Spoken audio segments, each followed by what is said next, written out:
Hello and welcome everybody to today's live lunch. And today what I'd really love to share with you is one simple thing that you can do right now to feel more confident.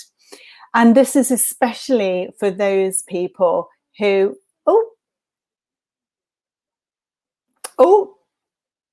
just bear with me 1 minute. I think I have another screen on. So I'm just going to, I think I'm actually going live on my page. There we go. Right. Top tip there. If you're going live, do make sure that you've turned off all of your other windows, because otherwise you go live in them as well. So today's live is, at least you know it is live.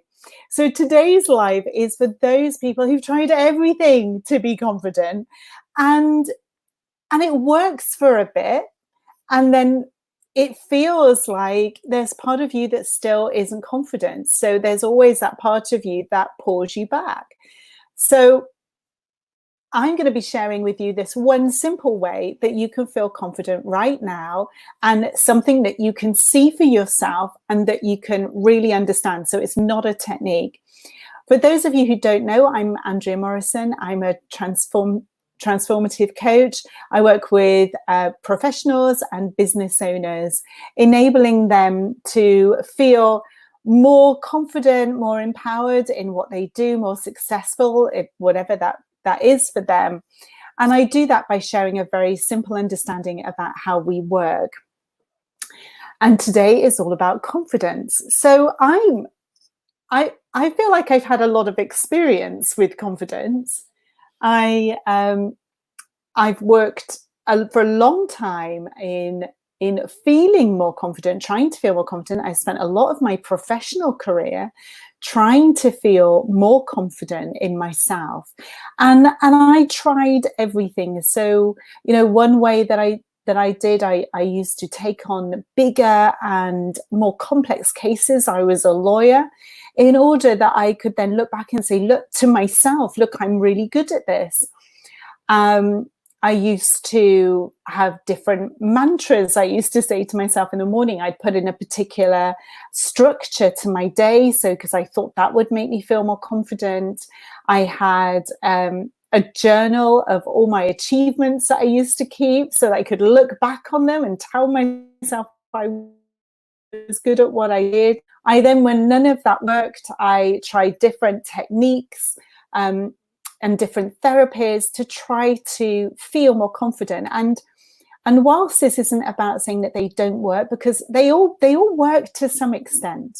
Yeah, they were all helpful. They were all really helpful. I felt that there was always part of me that didn't feel confident, right? There was just part of me that pulled me back. You know, it felt like I was going 2 steps forward and 1 step back, sometimes 3 steps back, you know, and that was what I really wanted to get rid of. You know, I didn't understand that. And I felt in myself that there was something wrong with me. There was something sort of broken about me, if you like, something that needed fixing. And I just didn't know how to fix it. Okay, and I knew that this was what was holding me back. So what I'd like to share with you today is the very simple thing that I did, that I understood, that made all of the difference to me. And it was really reorganizing and understanding what was going on in my mind. You see, before I came to this understanding, I believed everything that went on in my head. So I had this train of thought. I had this narrator in my mind, like we all have. And everything she told me, I believed was true. Everything. Good, bad, ugly. That was just how it was. You know, I didn't pay any particular attention to the thoughts in my head. I just was having an experience, and I believed, well, that's reality. That is the experience that I'm having. And my life felt like a roller coaster. You know, when I was up, I was really up. When I was down, I was down. And it felt very stressful to me. I felt out of control of it. I just didn't know what to do. I didn't know what to do. And eventually, as many of you know, I burnt myself out. So my first thing that I began to see was that, oh, my thinking creates the reality that I'm experiencing. You know, it's not my kids. It's not, you know, my long-suffering husband and whatever he's done. It's not my work. It's not my job. It's not the state of my house. It's the fact that I've got 1,000,001 things to do. That wasn't creating my experience. My thinking about what was happening was creating my experience. So then I started to understand a little bit more about the thoughts that I was having. Now, for the purposes of today's live, I'm going to just put them in like 3 big categories for you. So I had negative thoughts, I had positive thoughts, and then I had this kind of gut feeling-y type thought, you know, sort of like the thought that I would have when it was 2 o'clock in the morning and I'd been working all day, and that thought in my head would just be like, you need to go to bed now. And my head was like, no, but I need to do this. I need to do this. I need to find this. I need to find that. And that little quiet voice was going, no, you've done enough. You can go to bed now. Okay. So that was like the 3rd category. Now, the way that I categorize those thoughts, if you like, is my negative ones. They were gospel truth. Okay. So if I had a negative thought, that was something I really needed to pay attention to. All right. That was like, yeah, this is really important. My positive thoughts, well, I was kind of like, I enjoyed them a bit, but I knew they weren't going to last. I didn't think they were really true. So yeah, they just kind of, they were just there. Hi, Indra. And then I had my gut feeling thoughts, and well, I never paid any attention to those unless they were really loud or about something really big, like, you know, who to marry. Then I would listen to it. All right. What I began to see is that I had this completely the wrong way around. Completely the wrong way around. All right. And that is what I want to share with you, because this is so simple, but it changed everything for me. So the first thing I began to notice was, oh, my negative thinking can't actually tell me anything, right? It has no information in it at all. Not at all. Not a jot. And I've had a lot to go through over the years, okay? But that negative thinking can't tell me anything at all. It can't tell me how I'm showing up. It can't tell me what other people are thinking about me. It can't tell me what the future holds. It can't tell me how something's going to work out. Any negative, worrying, stressful, you know, it couldn't even tell me, oh, I'm not going to get all this done, because I always did get it done, right? So it couldn't even tell me that, right? So my first thing to notice was, when I do negative thinking, that thinking has no information in it, nothing in it that I need to pay attention to, right? It is nothing useful for me. Whereas before I thought it was really useful. So that was like a massive kind of light bulb moment, if you like.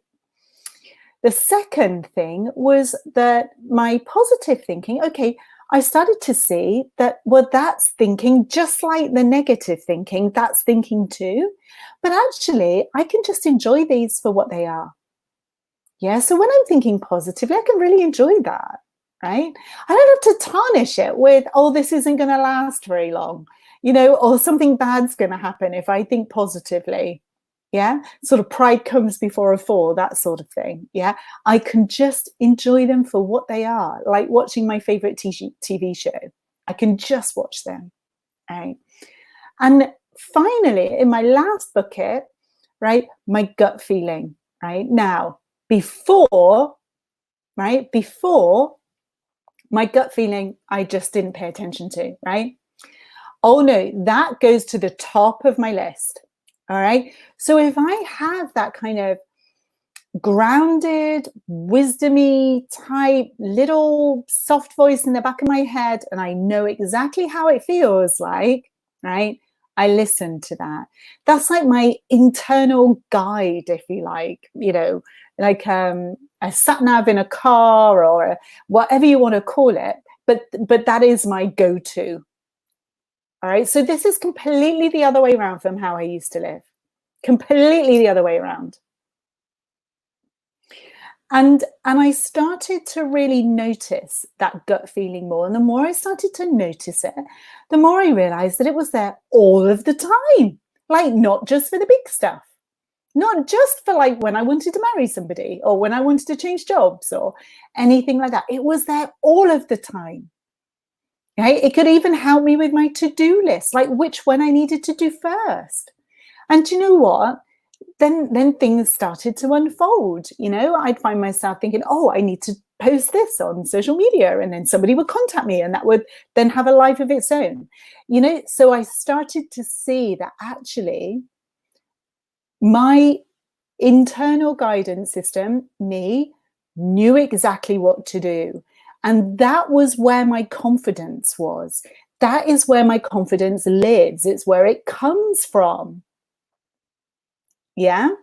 So the more I listened to that, the more I acted on that, the more I paid attention to that, the more confident I felt, because it felt rock solid. It wasn't like all this crazy thinking I had in my head that kind of came and went. And sometimes it felt, really, really kind of insecure and worried and fretful. And other times it felt super confident, and didn't feel like any of that. It just felt there.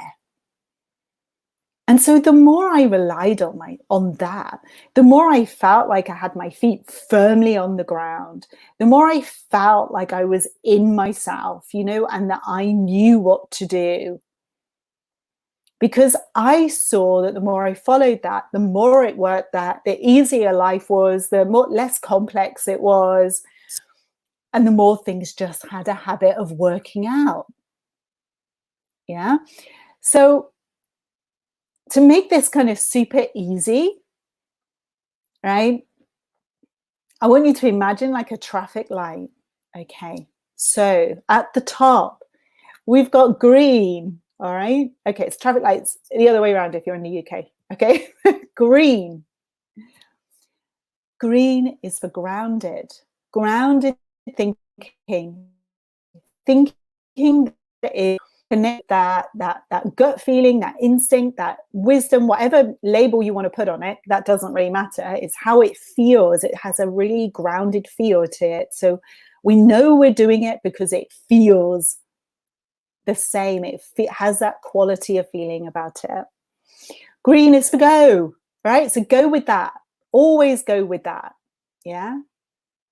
Next, amber, right? Amber, ambivalent. All right, that's for our positive feelings. Yeah, we're not too attached to them, but we can enjoy them for what they are. All right, we don't need to think about them too much. We don't need to get super invested in them. We can just allow them to be.